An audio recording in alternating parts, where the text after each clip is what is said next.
Merci de votre attention, Madame, Monsieur. L'actualité ce mardi, la lutte contre le terrorisme. Le phénomène est nourri par le blanchiment de capitaux. 15 pays d'Afrique de l'Ouest se perdent en croisade contre le fléau via Interpol.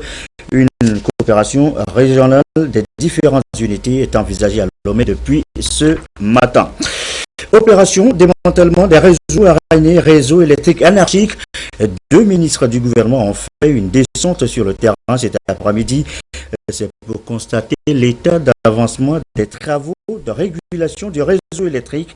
Les quartiers Zanguera et Legbasito ont été notamment visités. Enfin, les journées portes ouvertes de la BOAD, la Banque ouest-africaine de développement, veut se faire davantage connaître du public. Une opportunité à saisir, surtout pour les étudiants en cycle de master en économie à l'université de Lomé. Voilà, Madame, Monsieur, le sommaire de cette édition. Bienvenue. Voici donc le journal. Bonsoir à tous. D'abord, le Conseil des ministres. Il s'est réuni ce mardi à la présidence de la République. Le Conseil des ministres présidé par le chef de l'État. Voici le communiqué ayant sanctionné les travaux. Il nous est présenté par le ministre Guy Madjé Lorenzo, en charge de la communication.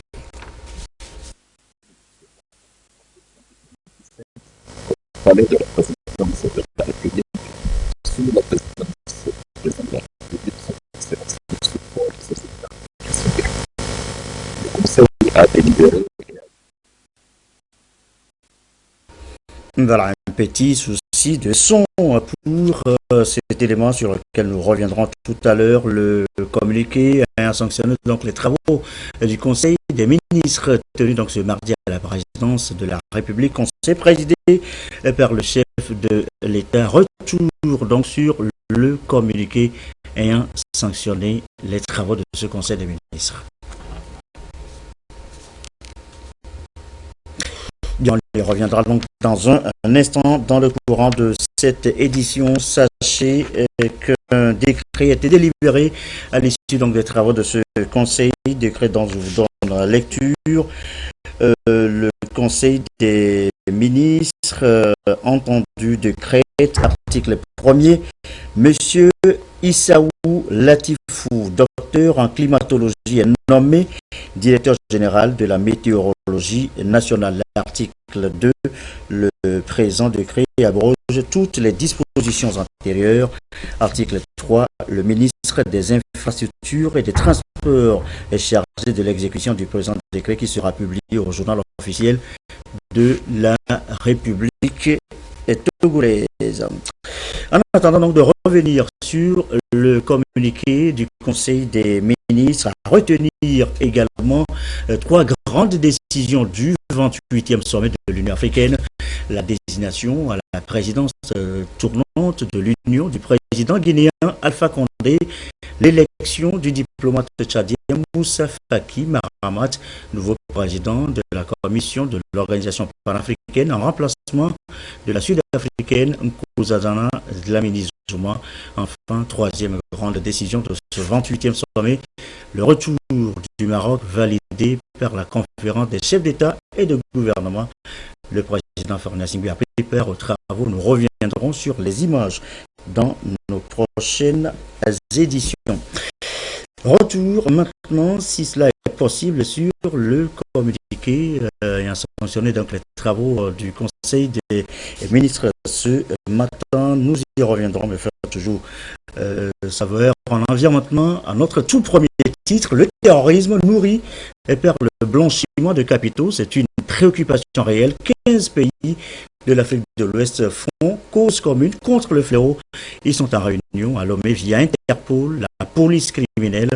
Une coopération régionale des différentes unités est envisagée. L'arme, estime-t-on, sera plus efficace contre le fléau. Antoinette Oumovovo.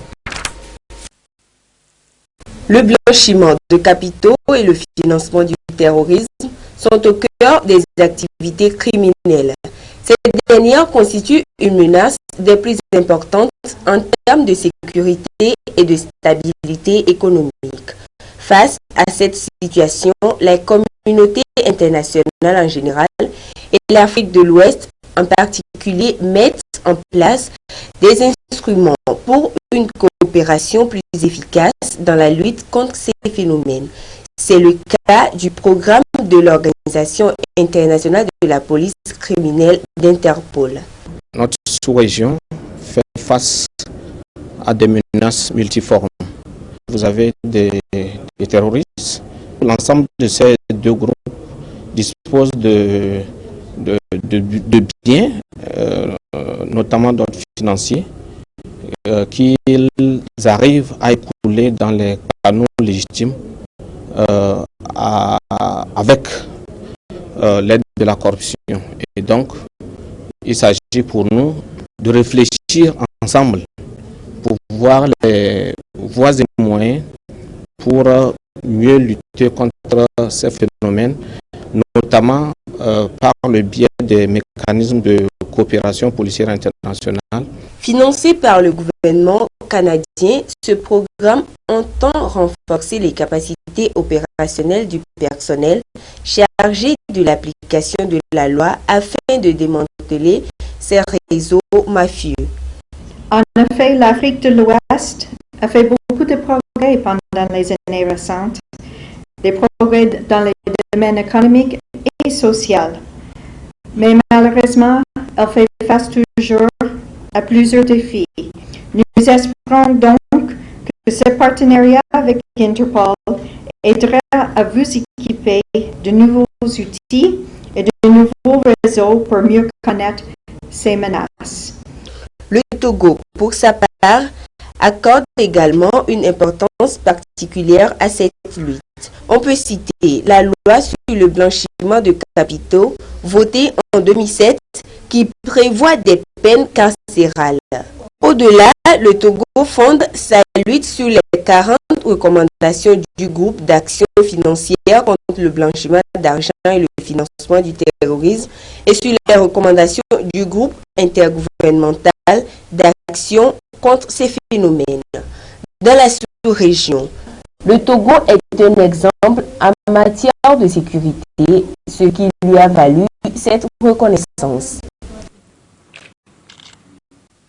Autre fléau à combattre, l'opacité dans la gestion des comptes publics. Le cas des collectivités territoriales, les communes, nos préfectures, retient particulièrement l'attention ce soir. Un document budgétaire et compatible et comptable est harmonisé, va désormais définir la règle partout. Transparence et réédition des comptes sont les grands axes. Il fait l'objet de vulgarisation, ce document, depuis ce matin. Les précisions, Kwasi Glé, Augustin Kossi.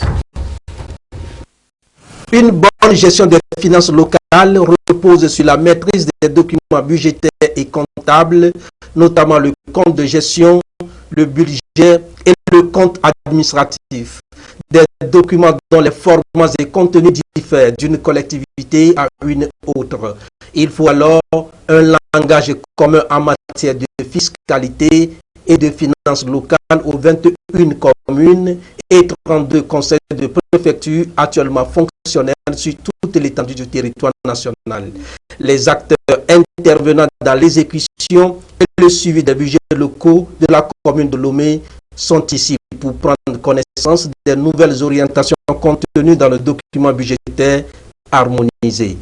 Au niveau du groupe technique, nous avons procédé à la validation de ces documents. Il est normal qu'on fasse le tour pour vulgariser cette instruction au niveau des utilisateurs que sont les ordonnateurs et les comptables publics fondamentalement. Ces collectivités vont utiliser les mêmes formats de documents. Donc nous n'aurons plus de difficultés pour les exploiter. Nous qui sommes les acteurs situés en aval après la production de ces documents-là. L'actualisation et la mise à jour de ces documents permettront aux communes de disposer d'un outil fiable dans la gestion des budgets locaux. Un baromètre donc pour l'administration publique dans l'évaluation des activités communautaires.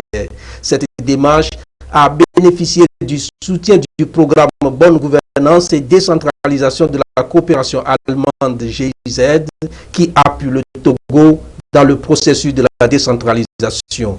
Pour les responsables administratifs, ces documents sont une réponse aux défis auxquels font face les collectivités dans la gestion des finances locales.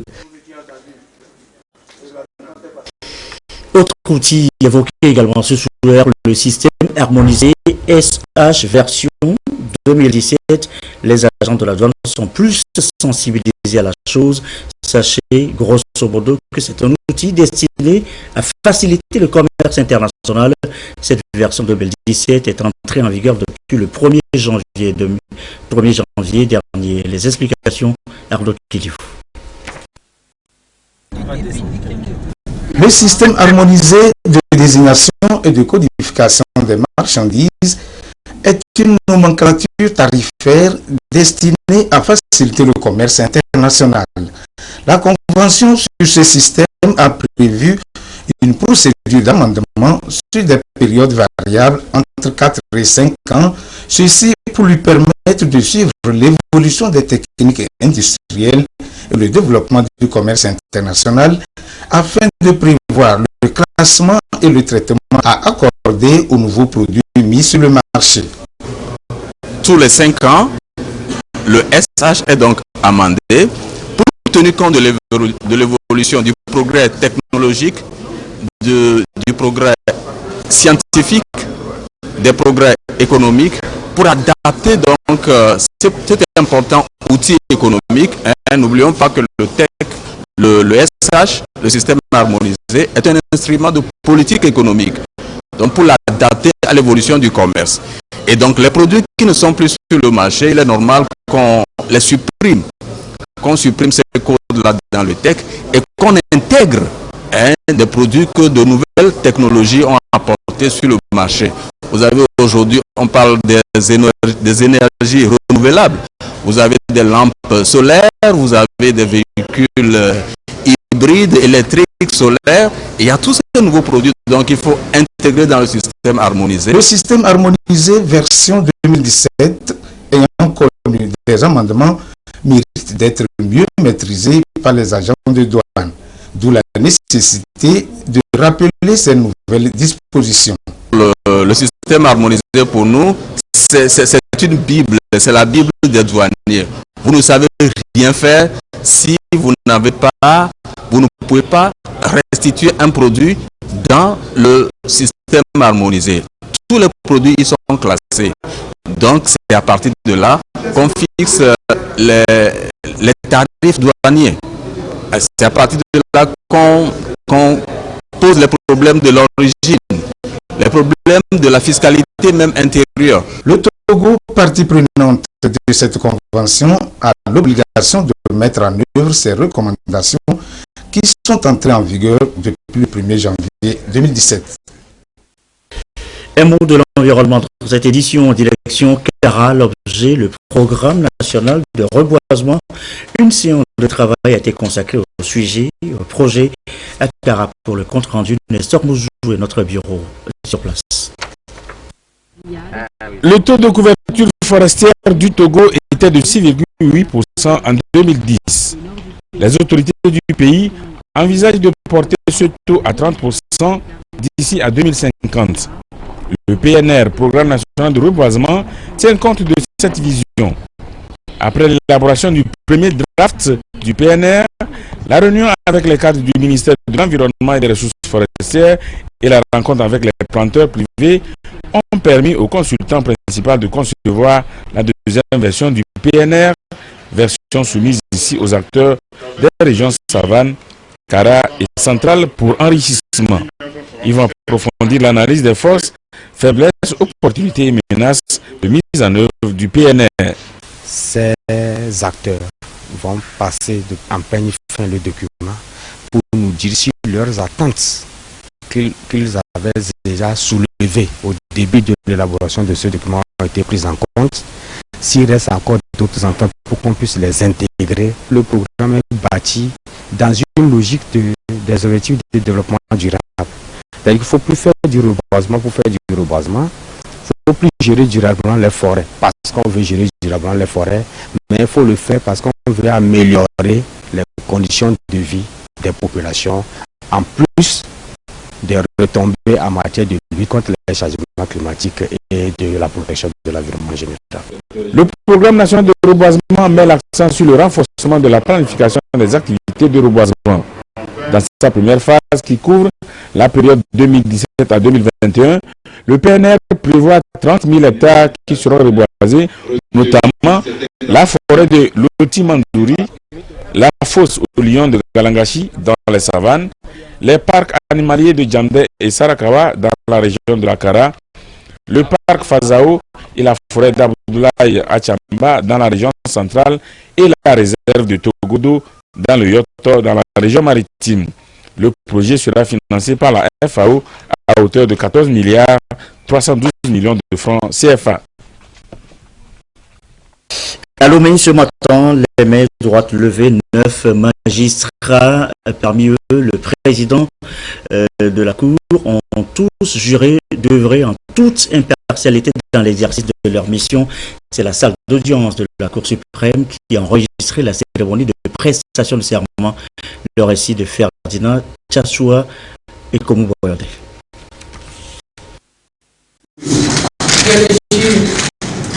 Par cet acte solennel, ces nouveaux magistrats désormais affectés à la Cour suprême s'engagent à œuvrer selon les règles de l'éthique et de la déontologie du métier en faveur d'une justice au service d'une paix durable au Togo. Au nombre de 9, dont le nouveau président de la Chambre judiciaire, ils ont promis de faire de la vérité, l'humilité et l'intégrité leur cheval de bataille. Je crois que tout juge a cette obligation de respecter la loi et sa conscience. Et si on parle de conscience, je crois que j'en ai. Je crois que pour être admis à la Cour suprême du Togo, c'est-à-dire que nous avons eu à faire nos preuves depuis les cours et tribunaux. Donc, vous savez, rendre justice est un métier difficile. Nous nous sommes engagés pour cela et nous allons le faire à la satisfaction des Togolais. Gardiens des libertés individuelles et des droits des citoyens, ils doivent travailler dans le strict respect de la loi et du droit dans les délais raisonnables, sans attendre quoi que ce soit de qui que ce soit. C'est la plus haute juridiction en matière judiciaire et administrative au Togo. Et donc, ces magistrats ont une lourde responsabilité. C'est de veiller à l'unité d'interprétation et d'application de la loi. C'est de faire en sorte que le droit prévale dans la société. Et donc, on les installe comme des hauts magistrats et le grand conseil, c'est de veiller au respect scrupuleux du serment qu'ils viennent de prêter. C'est de servir dans la vérité. Cette cérémonie de prestation de serment a été suivie de l'installation officielle du nouveau président de la Chambre judiciaire, M. Bassa Agbegnon Kofi. Acte pris, ils ont été renvoyés à leur nouvelle fonction, celle d'assurer l'unité du droit. On en vient maintenant à notre troisième titre ce soir, troisième titre dans l'actualité, les journées portes ouvertes de la BOAD, la Banque ouest-africaine pour le développement en opération de Cherme. Outre le grand public, eh bien, les étudiants en master en économie sont plus conviés à saisir l'opportunité. Sylvain Aboutou. La contribution de la BOAD dans le développement des pays de la sous-région ouest africaine s'illustre dans le financement des projets et programmes de développement économique. Sa mission, ses perspectives et l'impact des projets dans les pays africains suscitent la curiosité des financiers, surtout des étudiants en cycle de master en économie, de gestion et de droit. Ils sont ici mobilisés pour découvrir l'institution dans sa plénitude, une aubaine pour un début de partenariat entre la BOAD et l'Université de Lomé. Ce que nous visons substantiellement, c'est de pouvoir associer la BOAD à l'écriture des curricula. Parce que le reproche qui est souvent fait aux universités, c'est d'être déconnecté des questions de développement. Et de l'autre aussi, pouvoir mettre l'expertise de l'université au service de la BOAD, qui est une institution ouest-africaine. Et véritablement, la problématique des stages est un véritable drame pour les étudiants, non pas que togolais. Donc à travers aussi cette journée porte ouverte, c'est d'amener la BOAD à être attentive aux préoccupations de nos étudiants. L'une des missions de la BOAD est de promouvoir l'intégration des pays membres. Au Togo, par exemple, plusieurs actions ont été menées dans le secteur agricole, les télécommunications, les infrastructures routières, portuaires et aéroportuaires. Au total, 1000 projets publics et privés pour un montant global de 4 300 milliards ont été financés pour le compte de l'année 2016. Un parcours retracé ici aux étudiants. En ce qui concerne spécifiquement le Togo, les financements de la banque se chiffrent à 530 milliards de francs CFA pour 168 opérations. À titre illustratif, je peux citer les travaux d'infrastructure dans la ville de Lomé. La BOAD y est grandement pour quelque chose, notamment le grand contournement et la route Aflao, frontière du Ghana. Le soutien au Fonds national de la finance inclusive et le projet de développement de la plaine de Mo. Par ces interventions, la BOAD accompagne les États membres dans la création de conditions favorables au recul de la pauvreté et à la mise en place des fondements de l'émergence économique. Et participe également à l'essor du secteur privé, créateur de richesses et d'emplois.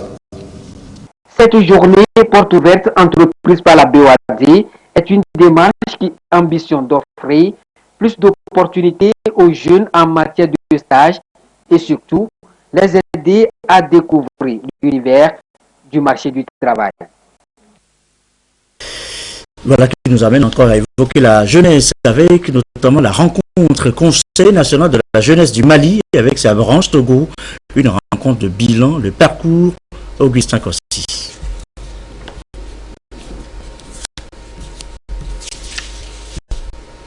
Bien sur ce sujet-là également dans le courant de cette édition si tout va bien. Il est 20h19 minutes.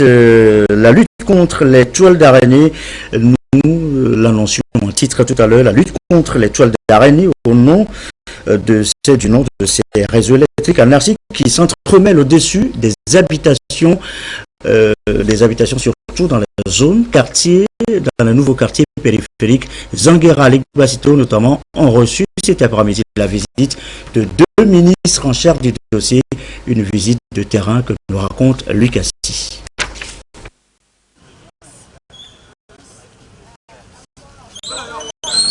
Les branchements anarchiques de réseaux électriques communément appelés toiles d'araignée ont pris des dimensions inquiétantes ces dernières années dans certaines localités du pays.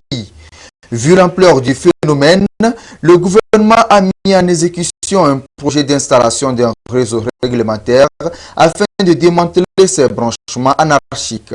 À cette étape des travaux, près de 12 000 branchements peuvent s'opérer dans les cantons de Zanguera et Legbasito. Ce même projet qui aujourd'hui se réalise également à Zanguera est aussi le vœu du chef de l'État à doter le Grand Lomé de l'énergie pouvant aider les populations à faire leur activité commerciale. Cette opération de démantèlement des toiles d'araignée permettra à terme de préserver la sécurité des populations et de leur offrir de l'énergie électrique fiable et de qualité. Pour la plupart du temps, la plupart des interventions que nous faisons, c'est des feux d'habitation d'origine électrique. Et justement, en ce qui concerne les dangers, cela va jusqu'à la perte des vies humaines et des matériels. Donc ce projet de la société vient vraiment à point nommé réduire considérablement les risques auxquels les populations qui utilisent ces genres de réseaux là sont exposées. Donc c'est vraiment un grand soulagement. Le projet comporte deux phases, notamment l'extension du réseau électrique et le branchement des populations au réseau réglementaire. Un mois après son lancement, le ministre des Mines et de l'Énergie et son collègue de la Sécurité et de la Protection civile sont ici pour constater l'état d'avancement des travaux. La visite de cet après-midi nous a permis de constater par nous-mêmes l'évolution des travaux. Et à l'allure où les choses vont, nous pensons que nous sommes totalement satisfaits et que les délais seront effectivement respectés. Ces travaux consistent dans un premier temps à étendre le réseau électrique dans les zones ciblées et dans un deuxième temps à faire une campagne de branchement pour démanteler effectivement ces toits d'araignée. Financé sur fonds propres de la compagnie énergie électrique du Togo CET, le coût des travaux est estimé à plus de 1,5 milliard de francs CFA. Tous les quartiers périphériques de Lomé seront pris en compte par ce projet avec plus de 32 000 branchements attendus. Et je vous l'annonçais tout au début de cette édition, le Conseil des ministres s'est réuni ce mardi à la présidence de la République. Le Conseil des ministres présidé par le chef de l'État. Voici le communiqué sanctionné les travaux. Il nous est présenté par le ministre Guy Madjé Lorenzo en charge de la communication. Au palais de la présidence de la République, sous la présidence du président de la République, son excellence M. Le Conseil a délibéré et adopté des décrets. Écoutez deux communications sur les séminaires gouvernementaux et adoptés. Et voilà, décidément, nous avons quelques soucis de son ce soir. Toutes nos excuses pour la qualité donc, de ces différents sons à travers donc, ces différents éléments. On reviendra bien évidemment donc, sur ce communiqué du Conseil des ministres. Je signale également qu'un décret a été délibéré justement à l'issue des travaux de ce Conseil des ministres. Le président de la République, vu la Constitution du 14 octobre 1992, le Conseil des ministres entendu décret. Article 1er, Monsieur Issaou Latifou, docteur en climatologie, est nommé directeur général de la météorologie nationale. Article 2, le présent décret abroge toutes les dispositions antérieures. Article 3, le ministre des Infrastructures et des Transports est chargé de l'exécution du présent décret qui sera publié au journal officiel de la République togolaise. La suite de cette édition, nous l'évoquions dans l'actualité également la jeunesse avec notamment la rencontre du Conseil national de la jeunesse du Mali avec sa branche Togo, une rencontre de bilan, le parcours avec Augustin Kossi.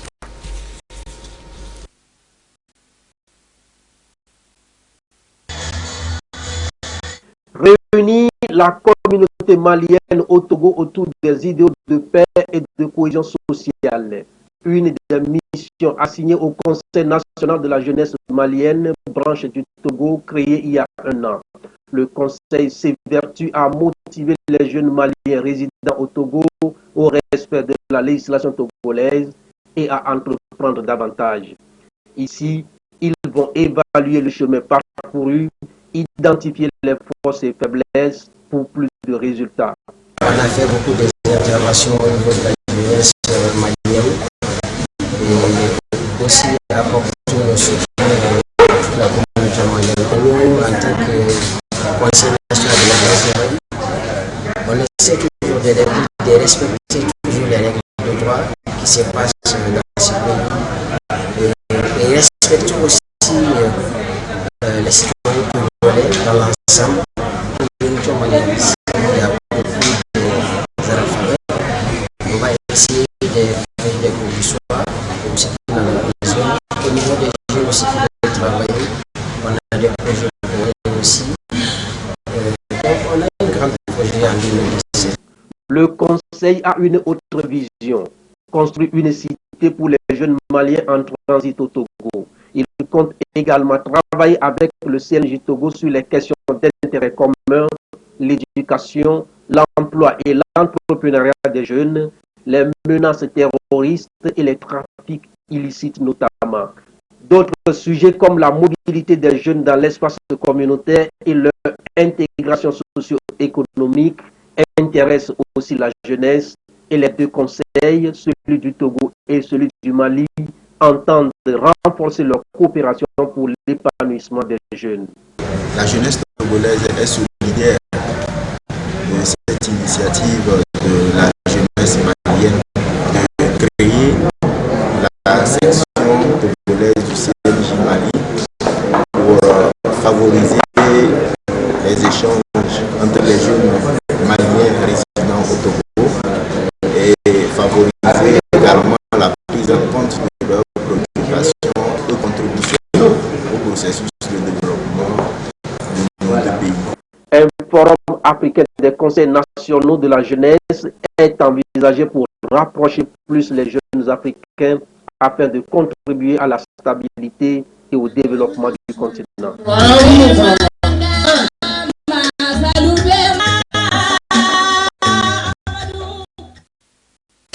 Encore une tentative à propos du communiqué du Conseil des ministres qui s'est réuni ce matin sous la présidence du chef de l'État, la présidence de la République bien sûr.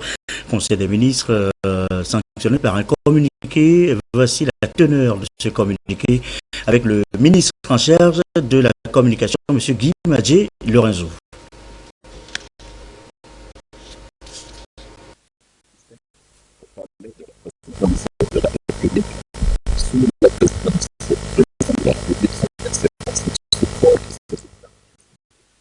Pardonnez-nous vraiment pour ces quelques soucis liés donc au son. Nous reviendrons bien évidemment, ce sera peut-être dans nos prochaines éditions, sur ce conseil des ministres qui s'est réuni donc ce mardi sous la présidence du chef de l'État. Notez enfin que la Fondation Assal est en tournée dans le Grand Bassin. C'est une fondation qui œuvre en faveur du développement des populations à qui elle a d'ailleurs fait don lors de sa tournée. Vous allez le voir. Nestor Moussou.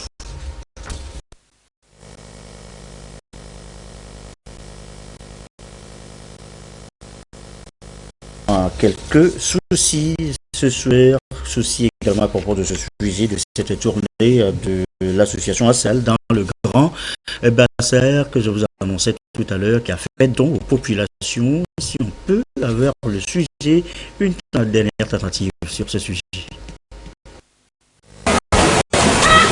La Fondation Assal, au contact des populations de Bassa, la présidente de cette ONG, a voulu par cette démarche assurer les populations à la base de la disponibilité de sa structure à les aider, surtout qu'elle intervient dans le social. D'ailleurs, la Fondation a fait sa tournée les bras chargés de cadeaux. Les groupements féminins visités en ont bénéficié. Ces groupements sont comblés de joie. Toute la population, en particulier nos femmes ici présentes, présentent leur sincère merci au groupe et surtout à notre fille qui a pensé à nous et qui est venue nous donner des cadeaux. Nous prions Dieu le Tout-Puissant de l'éclairer dans ses activités et la bénir davantage. La Fondation Assal a consacré 2 jours pour cette tournée. Le premier jour, elle a sillonné les cantons de Bangili, de Bichabé et de Dimori. Le deuxième jour, elle a été dans le canton de Bassa. En dehors des groupements de femmes, les enseignants, les tout petits des jardins d'enfants et les chefs traditionnels ont bénéficié de la générosité de la Fondation Assal. Le soutien composé de boîtes de craie, de beaucoup de matériel pédagogique. Cela vient combler, n'est-ce pas, ce souci de manque de matériel pédagogique et de beaucoup de choses et qui, quelque part aussi, freinent des fois le développement de l'éducation. Nous sommes trop ravis parce que c'est pour la première fois qu'une fondation puisse penser à Bangélie et elle n'a oublié aucune couche. Donc ça veut dire que nous sommes plus que contents et nous allons prier que de telles choses se répètent. La Fondation Assal a expliqué aux populations les secteurs dans lesquels elle peut les accompagner, à savoir la santé, l'éducation, l'insertion professionnelle des jeunes, surtout les jeunes filles. Le préfet de Bassar, le colonel Jean-Faré Bonfo, a saisi l'opportunité pour sensibiliser les populations sur les méfaits du trafic des enfants. Il a appelé les parents à prendre soin de leurs filles pour leur éviter les grossesses précoces pour ne pas hypothéquer leur avenir. Une énième tentative pour le communiqué du Conseil des ministres qui s'est réuni ce mardi à la présidence de la République. Conseil présidé par le chef de l'État. Conseil dont voici le communiqué avec le ministre Guy Madier Lorenzo en charge de la communication. Conseil des ministres du mardi 31 janvier 2017. Le Conseil des ministres s'est tenu ce mardi 31 janvier 2017 au palais de la présidence de la République sous la présidence du président de la République, son Excellence M. Faure Essazimna Gnassingbé. Le Conseil a délibéré et adopté un décret, écouté 2 communications, suivi un séminaire gouvernemental et adopté un décret de nomination. Au titre du décret, le décret adopté par le Conseil porte création, organisation et fonctionnement de l'Agence nationale de la protection civile. Face à la récurrence des catastrophes du fait des facteurs humains et naturels, la création de l'Agence nationale de la protection civile dote notre pays d'un dispositif de pilotage efficace dans la protection des populations.